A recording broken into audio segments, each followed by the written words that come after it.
Good evening. Welcome to the Chapel of the Cross and the Lilly Endowment-sponsored My Spiritual Awakening speaker series that is housed here and is part of our Episcopal Campus Ministry, ECM. We are so glad to be continuing this speaker series where we invite students to reflect on questions of vocation and the intersection of their spiritual lives. And we do this by inviting students to interview with wonderful community members who have stories and gifts to offer around how they came to be engaged in their vocation and the kind of path that it has led them on. So we're very excited tonight to welcome Joe Knight with us, who is professor from the Duke School of Engineering, and for the incredible work that he has done as a designer of engineering. He has his PhD in biomedical engineering from the Swiss Federal Institute of Technology from Zurich, an MBA from Duke's Fuqua School of Business, and an MS/BS in biomedical engineering from the University of South Florida. Joe has been on an incredible vocational adventure throughout his life, and we're looking forward to hearing more of those stories, as well as a deeply spiritual part of the Christian community. Rebecca Scott-Horn, who will be interviewing him tonight, is one of our student chaplains and will be a class of 22 here at UNC, and was recently accepted as part of the incoming class of the graduate school at the Gillings Global School of Public Health. So we're really excited to hear the conversation that the two of you will engage in tonight. Can everybody hear me? Perfect. Sounds good. Okay. Well, thank you for coming tonight, Joe. And so just to go ahead and kick us off, could you talk just a little bit about your life, where you are, what you've done, and how long it took you to get there?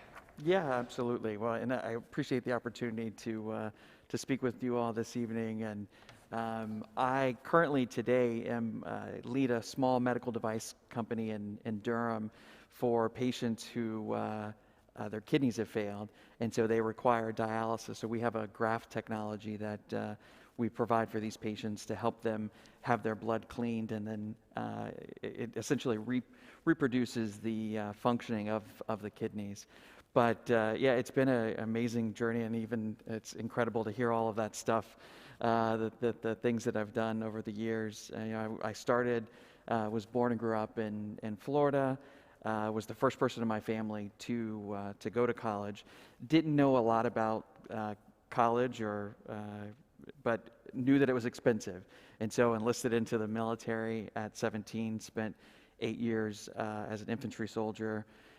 Went to the local university to do the biomedical engineering. Then had this incredible opportunity to become a biodesign innovation fellow, where out in the Bay Area, where we're given the task of finding and solving the most pressing needs in medicine. And so I was a part of a team that developed a couple of different technologies that have helped over 3 million patients. And actually, I've used one of those heart monitoring devices myself. Then had the opportunity to go to Switzerland, did the PhD out there. It was an incredible opportunity. Came back to the States, actually to the Triangle. Did my MBA over in that darker blue university. But from there, finally felt like I had enough education and enough schooling. I mean, by that point, I think I was early 30s, and had my first real job at Medtronic. Spent 5 years there doing strategy, marketing, business development, sort of on the other side of the entrepreneurial table.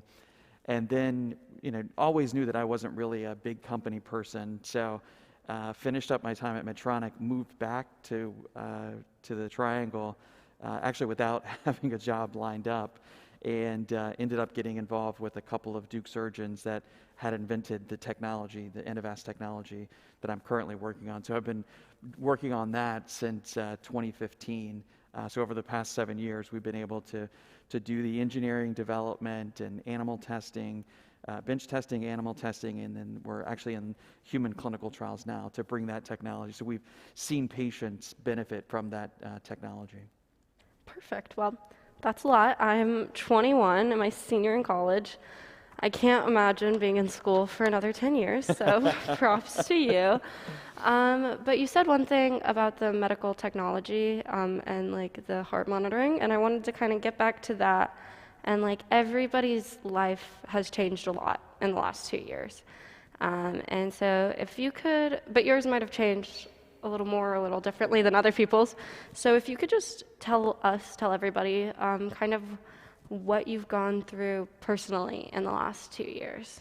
Yeah, the last 2 years have been a lot of change. I mean, we've all had changes with the pandemic and adjusting to that. I had an opportunity, my wife and I went to Hawaii for what we thought was going to be a 2-week vacation in 2020.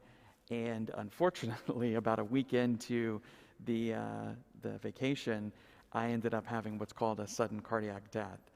So survival rates, they don't call it sudden cardiac death because it's something that a lot of people survive from. I ended up having what's called ventricular fibrillation. So my heart was beating about 250 plus beats per minute, which is just not sustainable with life. And it's an amazing thing when I think back to my journey of most of my the technologies and things that I've worked on are in the heart space. So, fortunately, the folks there at the hotel were able to provide me with 3 shocks to try to help me get back into a normal heart rhythm. EMS, the emergency service, medical services came. They gave me another 7 shocks, defibrillating, before I was stable enough to be able to get transferred to which is the best medical center in all of the islands there on Oahu. So. Total of 10 shocks before getting to the hospital. I was in a coma for a short bit and kind of remember coming in and out. One of the things that most struck me during that time frame was back in the world and back on the mainland in my job running a small medical device company or teaching as a professor. I can get into this rush of everything that's going on and trying to control things and make things happen in a certain way and wanting to have success. And I can remember really vividly being in the coma, initially tied down, had a intubation tube, particularly when I was in the coma. And, I got to a place, initially there was, of course, a lot of panic of figuring out, okay, what in the world has happened. But then getting this really strong piece of, I'm not in control, and that's okay, and everything's going to be all right. Like it's going to happen exactly the way that it's supposed to. So it was a really amazing, that experience was so just intense for me to see how that piece that's come in, something that, literally a life and death situation, and had that piece where, again, as I mentioned early on, I can get myself, we can too easily get ourselves riled up about things that are going on in our life that seem so important, but in this literal life and death situation had this piece, of everything's going to be okay, and it is what it is, and I'm where I'm supposed to be, and I don't need to be in control. So that was it was quite an amazing experience over these past couple of years. So this isn't one of our questions, but how long did you end up having to stay in Hawaii? So I ended up in Hawaii for a total of 4 months. So initially it was the shock of, okay, most of my ribs were broken or dislocated, and about 3 or 4 of them were broken or fractured. So I had to heal up a little bit and then figure out, okay, why did this happen, and what can I do to get to a place to where if it were to happen again, that I would be safe. And I spent, I knew so much about the different devices and when eventually had one of the devices prescribed to help monitor my heart that I helped to invent back when I was in the Bay Area.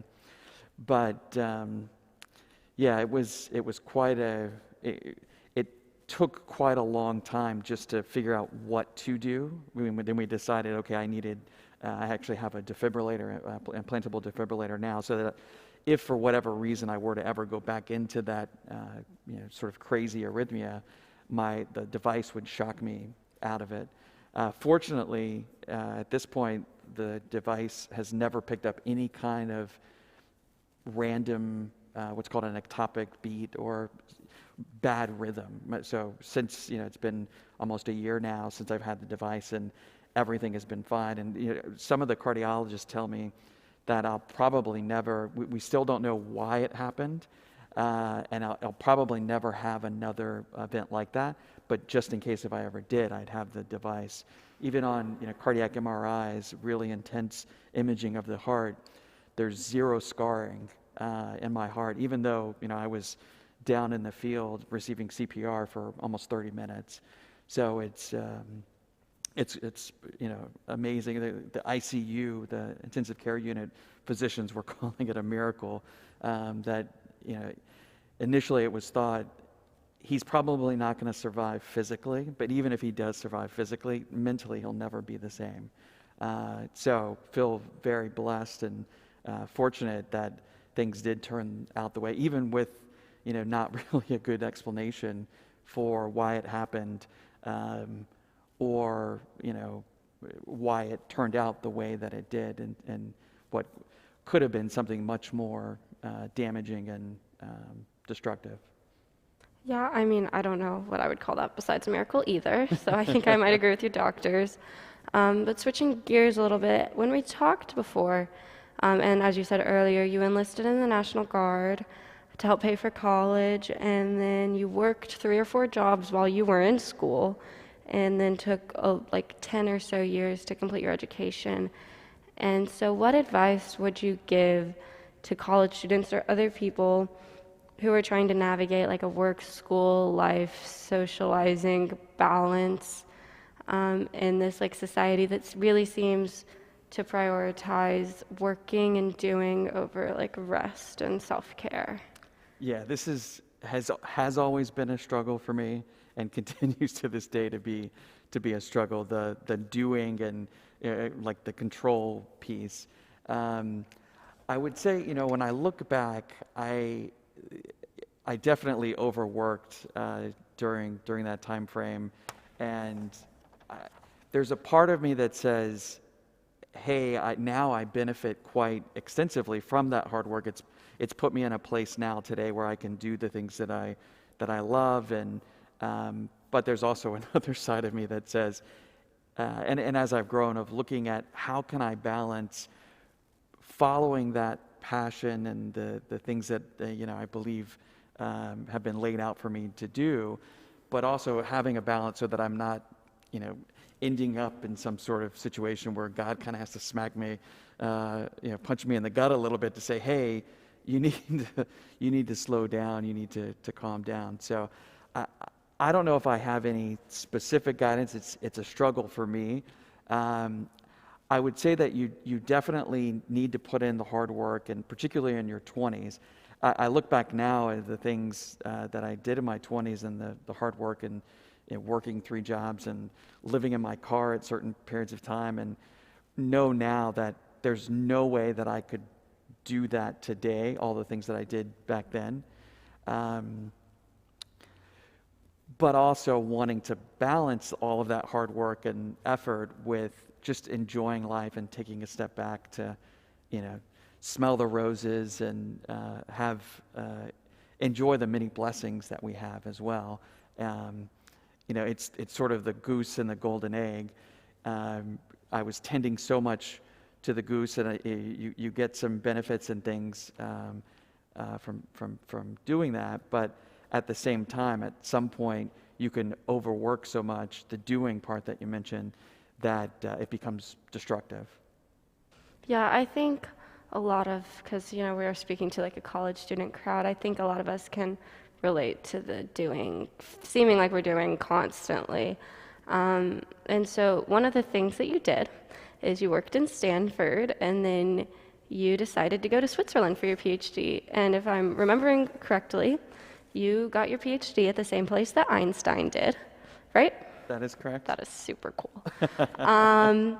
And so, but when you were living in Switzerland for like 3 years or so, could you, like, what was that like? How did it compare to the United States, like socially and culturally? And like, what did you learn while you were there? Yeah, and it was such an amazing opportunity for me. I mentioned I was the first person in my family to go to college. So then having the opportunity to go out to Switzerland.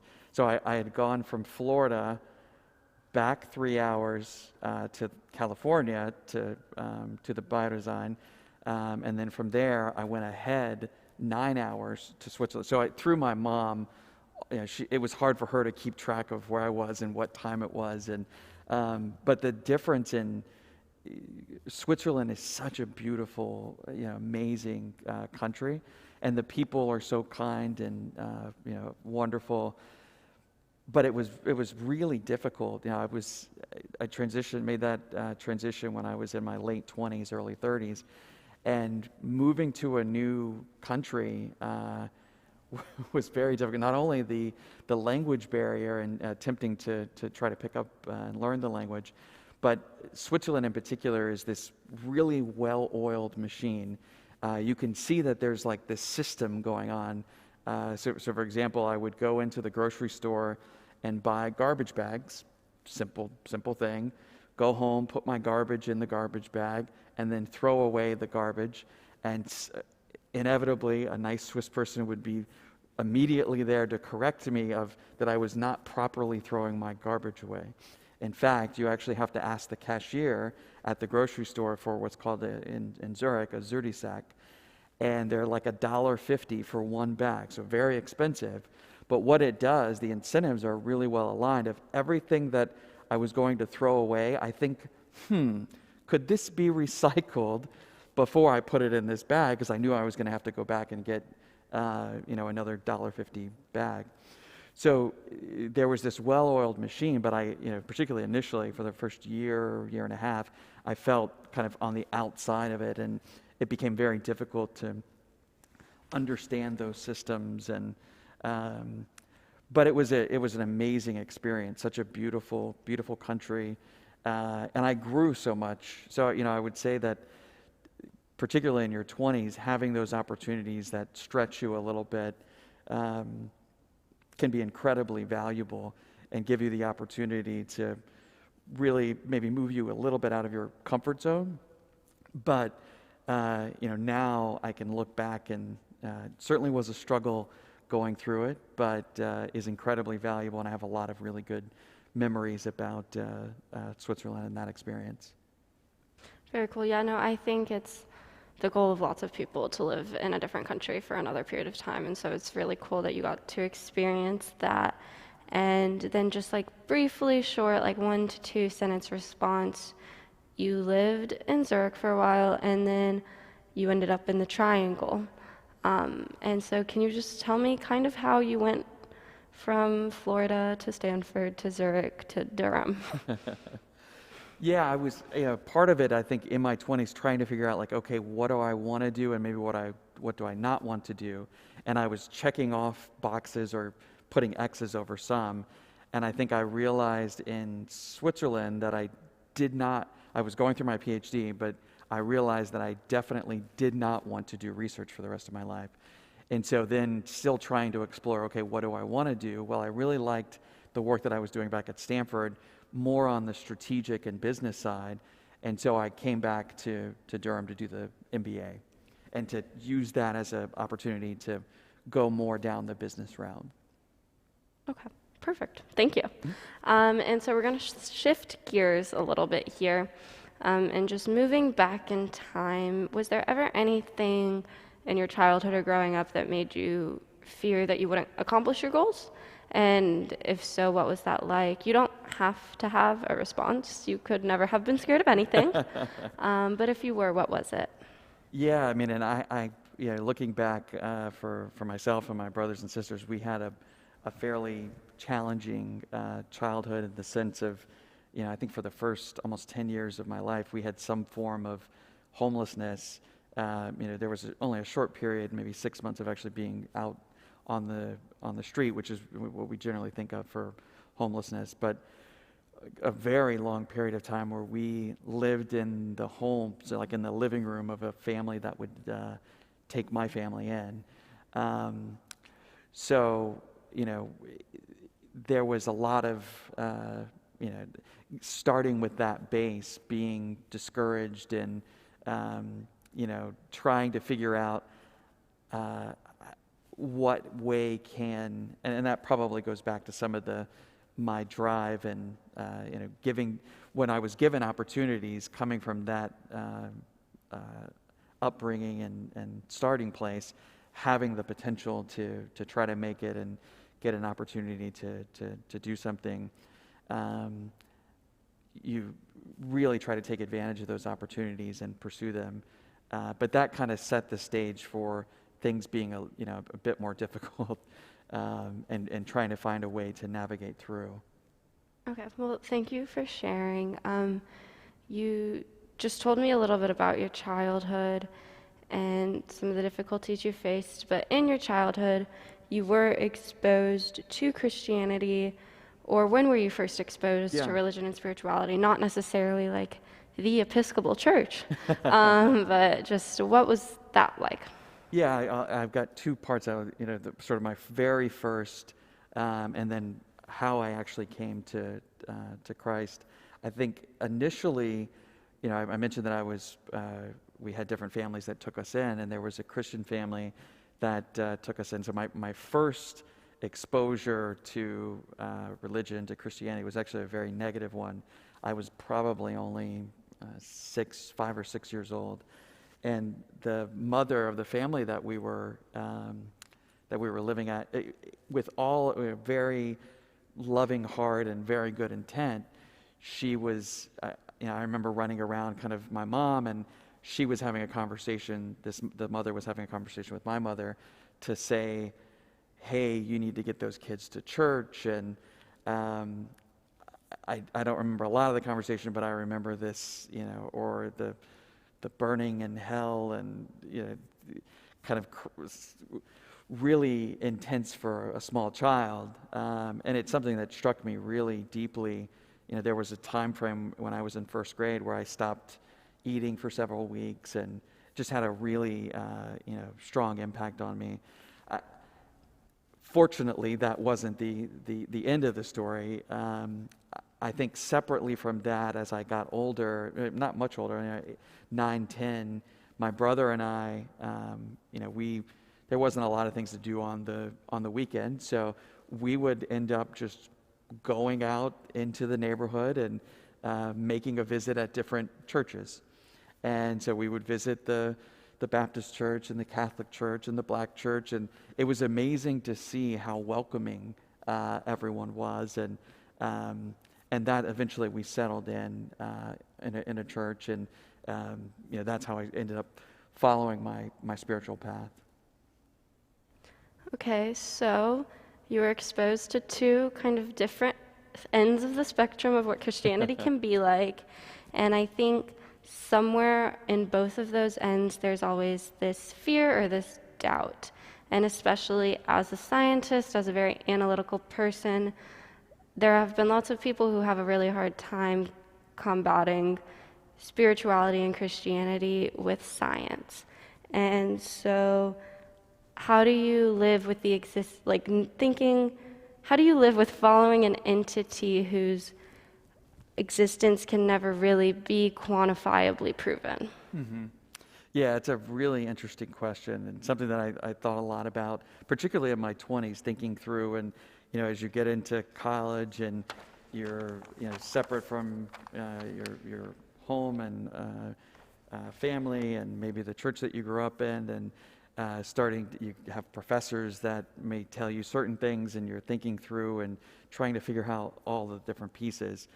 I think that we never can prove that there's a God, but we can never really disprove that there's a God either. I kind of think of there's always going to be a component of faith that's critically important. As a scientist, I almost see these things that I feel like it's God winking at us. There's certain little things that, from a scientific perspective, such as the fact that the moon and the sun, the moon is much smaller than the sun, but they're at a distance and a size that they perfectly line up for an eclipse. And that actually makes it so that a lot of cosmology and scientific thinking of astronomy is based on those simple correlations that, sure, they could be random, but at some point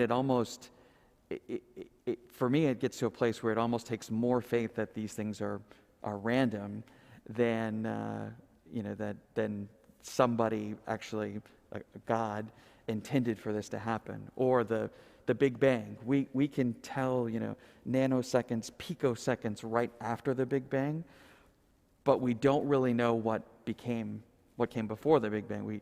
As a scientist, if you just have data, you have to say, well, it just happened. It's much more fulfilling for me to have to know that and to believe, to have faith that God kind of put the Big Bang and everything into motion. And sometimes I'll think through of like a 2x2 matrix where you have the question of believe. Do I believe yes or no? And is it real? Is it true? Yes or no? If I don't believe and it's true, then I'm in a really bad spot. If I don't believe and it's not true, then I get to say, ha, I told you it wasn't true. But I only get to say that after I'm dead and can confirm that it's not true. If I believe and it is true, then I can have peace now, and I get peace through eternity. And if I believe now and it's not true, I still get peace now. And if there isn't an eternity, then it doesn't matter. So I think that's more of a philosophical, logical argument. But I think that personal relationship has always been critically important to me, and looking at it from a scientific perspective of the ways that God winks at us with different things with science. Yeah, no, I have two quick things I want to say about that before I move on to the next question. And I'm not sure if this is like the exact correct quote, but when I was growing up, I had this quote on my wall it's from C.S. Lewis, and it says something like, Christianity, if untrue, is of no importance, and if true, of infinite importance, but the only thing it cannot be is moderately important. Right. And I think that relates back to what you were saying about your 2x2 square. And it's like, if I'm right, that's great. Absolutely, yeah, great and quote. Then the other thing, my father's a physician, but he's also a very religious man, and so when I was growing up, he taught like our Sunday school science and theology type Sunday school classes, and a lot of things that you brought up just reminded me of things that he said. So thank you for that. Yeah. And then, so you talked about how religion and spirituality is extremely personal, and I agree. And so what, if you're comfortable sharing, what is the most important part of your religious practice? And I really only ask because as young people, we are still sometimes trying to learn how to do religion separate from like the people that we grew up with, and learning about other spiritual practices can be really helpful for us to develop our own. Yeah, absolutely. And I think about this, and there's the doing part, the things that I do to help me walk that spiritual path. And then what I've learned as I've gotten older, maybe much more important, are the being part. So the doing part's, very practical of doing devotionals or daily meditation and prayer in the morning and then in the evening. I've tried to steer away now. When I was younger, there was the doing of like, okay, I'm going to read the Bible in a year. And I did that, but now, looking more at trying from a being perspective of being in relationship with God and finding what that means, for you personally with the Lord. And so even when I'm doing things with the devotionals or Bible reading or reading other great religious texts as well, trying to use that as an opportunity for connecting and having that relationship, and maybe not more of to check the box of like, okay, I did this achievement of reading the Bible in a year, but more of leveraging that time to be in the presence of God and to have that spiritual time. And the same thing with, even just going to church, using it as an opportunity to connect with other like-minded Christians in the community. And I think the only other thing I would mention is having a strong group of friends. I have a strong group of, particularly of male believers, Christian believers that I call upon and have regular fellowship with. That can be very nourishing and just incredibly helpful on my journey and on their journey as well. Yeah, that makes sense. My mother has always emphasized the importance to me that there is no friend like a church friend, and I think that's very true. And so you told us all about your jobs and your work and everything, and then we've talked a little bit about your faith. And so part of the speaker series is to help people understand vocation and why they do the things that they do. And so would you describe your work today as your vocation? And if not, what is? Have you figured that out? Yeah, I think I would. I mean, when I was in high school, I really loved physics and biology. And it wasn't until I got into college that I realized, biomedical engineering is kind of the combining of physics and biology. And I kind of navigated through a bit of most of the time realizing things that I didn't want to do. I went down the path of engineering for quite some time and really loved the engineering aspects of it, but slow and steadily moved more towards the business and strategic side of, because there's so many, even when you come up with a new idea, there's so much that has to happen in order to get that device or technology to patients that can actually use it.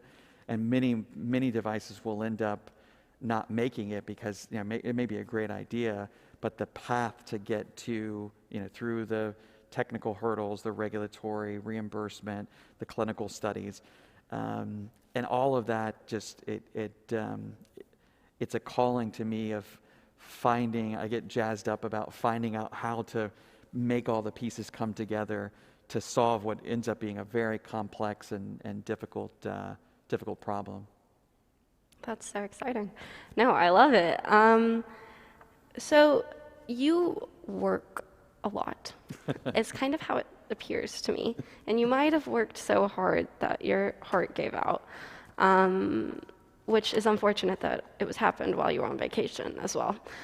So what hobbies do you have, or do you have hobbies to stay grounded in all of this chaos? Because it can be hard to get stuck in the work mindset all the time.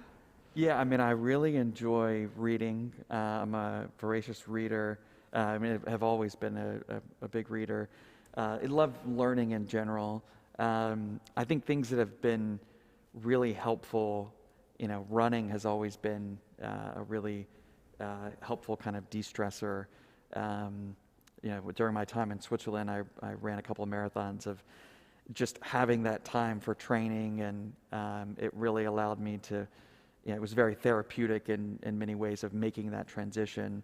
And then, spending time with my wife, traveling with my wife, and we love watching documentaries and movies, and movies are a lot of fun just to see the journey of another character or set of characters, and you can unplug from your world for a little bit and see some other storyline and be inspired. Perfect. Thank you. Well, unless there's anything else that you wanted to share with us tonight, which if there is, please take this time to go ahead. And then Mary Cat, I believe, is mic'd and has some questions for us. So I think I'm going to turn mine off, but I can turn it back on unless if I need to say some things. Okay, I'm leaving it on. So yes, so because of COVID precautions, we are in an empty church, but we do have an online congregation, and we have a watch party happening in the Campus Ministry Center. So there are students gathered who are watching and listening in and have shared some questions. So I just wanted to invite you to respond to those. And one of the questions I think really goes along with so many of the wonderful things that you've posed, Rebecca. One question was asked was, how do you define successful? And would you say that that is a word that you identify with, is that you've experienced success? That's an interesting question. I think I would define successful as laying out something that you want to do or something that you want to become, and then working towards achieving that. And that can be it obviously is very personal, figuring out what that is for you. I think for me, I would, I consider myself successful in the sense of I really love what I do. I've worked hard to try to find a way to get to a place where I can have an impact for patients in particular, and leverage my desire for that complex problem solving that I talked about. I guess it's less about different things that have been achieved, but more about when you lay your head on the pillow at night, do you feel good about what you did that day? I feel successful from that perspective. Great. And I just got another live question. What was your dissertation about? My dissertation, so this is probably another PhD student. We appreciate this. We always do this for each other. It provides an opportunity for one PhD person to talk about their PhD dissertation, because generally no one cares. But so my PhD dissertation was on computational fluid dynamic simulations, which is just a fancy word for computer simulations of blood flow in the heart, particularly the coronary arteries. So I took, at the time, it was the largest data set of patient-specific study that had been done, where we took, using CT, computed tomography, we would reconstruct the right and left coronary arteries. And these were patients, of course, that were sick, so they had different plaques in the arteries. I would virtually remove those plaques, run the computer simulations, and then put different types of engineering parameters like wall shear stress gradient, oscillatory shear index, resonance residual time, and then see which one of those engineering parameters most accurately predicted where the plaques that we know today are. So it gives a sense of how the geometry of the coronary arteries could impact your future risk of getting coronary artery disease and potentially having a heart attack. Wow, so this actually relates back to one of the really incredible aspects of your own story, which is, again, that you received the benefit of the device, of probably one of many, but the device that you actually helped to create. So one of the questions related to vocation and sort of coming out of that experience of recovery and benefiting from your own health device, what was it like to go back to work? Did that change? Did your work trajectory change as a result of or coming out of that sort of life-changing experience? Yeah, it's a work in progress. But I definitely, I've had, as I look at sort of the trajectory, I certainly have pulled back in trying to find a better, I don't like necessarily the word balance, but blending. As an entrepreneur, it's hard to balance. There's an author, Randy, that Paige knows, that talks about this blending of our lives, the entrepreneurship, the family, spirituality, and getting all those pieces together. But I think that I've tried to, it helped me to see the priorities in a whole different way. And even though I want to have an impact and solve these complex problems, making sure that I don't do that so much that it becomes detrimental to my health. And there's things that are, I'm slow and steadily putting into process that will hopefully, lead to the opportunity to have that even more so in the future. Wow. And we've got 2 more questions, and then we're going to bring it to a close. One, again, related to your experiences and the kind of work you do. One question is, have you had times when people doubted your scientific credibility because of your faith?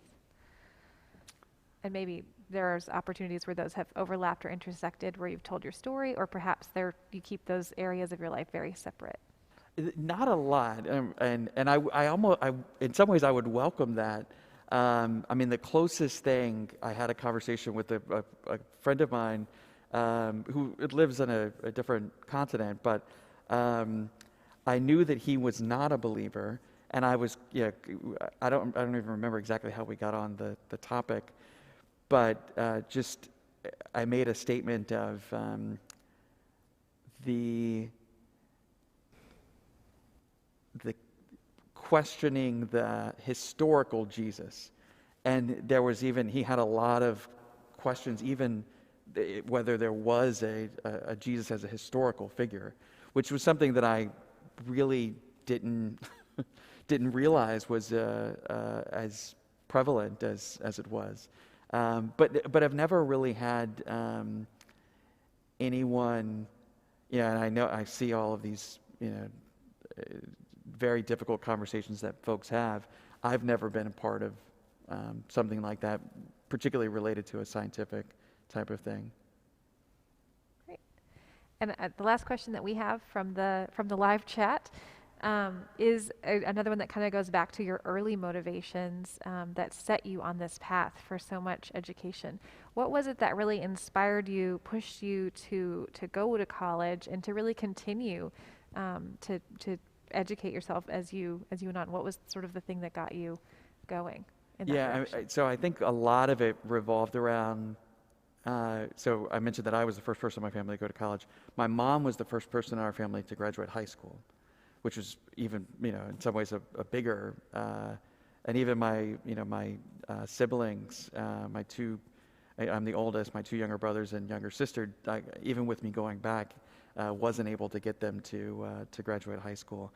So I think part of it was just seeing the opportunities, and I loved learning so much. I remember as a kid in elementary school, learning that there was these places where you could go that had books from floor to ceiling, and you could go in and you could take any book, and you could take it up front. They would write your name down.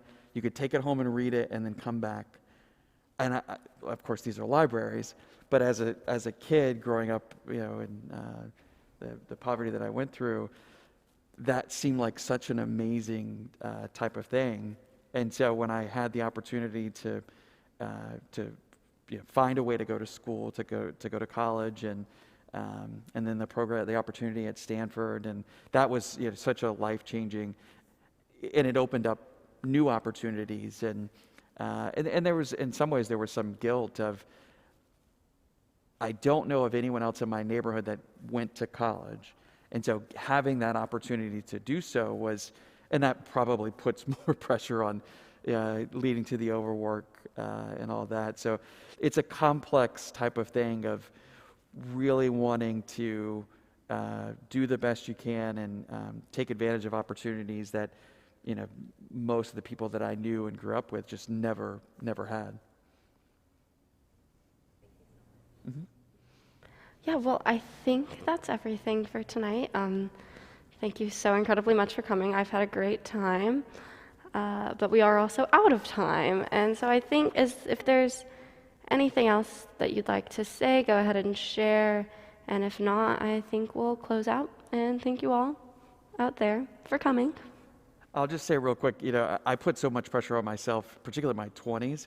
We feel this pressure of, I got to figure this out. And but thinking back, I almost learned more from the things that I ended up not doing. like going down the PhD and saying, no, don't want to do this full time. So, don't feel like you've got to get it right the very first time. Even finding things that you don't want to do can be incredibly helpful. So that's kind of on the career side. And then, on a spiritual side, I would say having the intention and taking the time to form that relationship and having the tribe to go along with you. And it sounds, it seems if you're part of the church here, it sounds like you've got a great group, a great tribe to go with, because we all can use a little helping hand here and there and somebody to walk with us. So appreciate the time and wish everybody all the best. Thank you. Have a great night.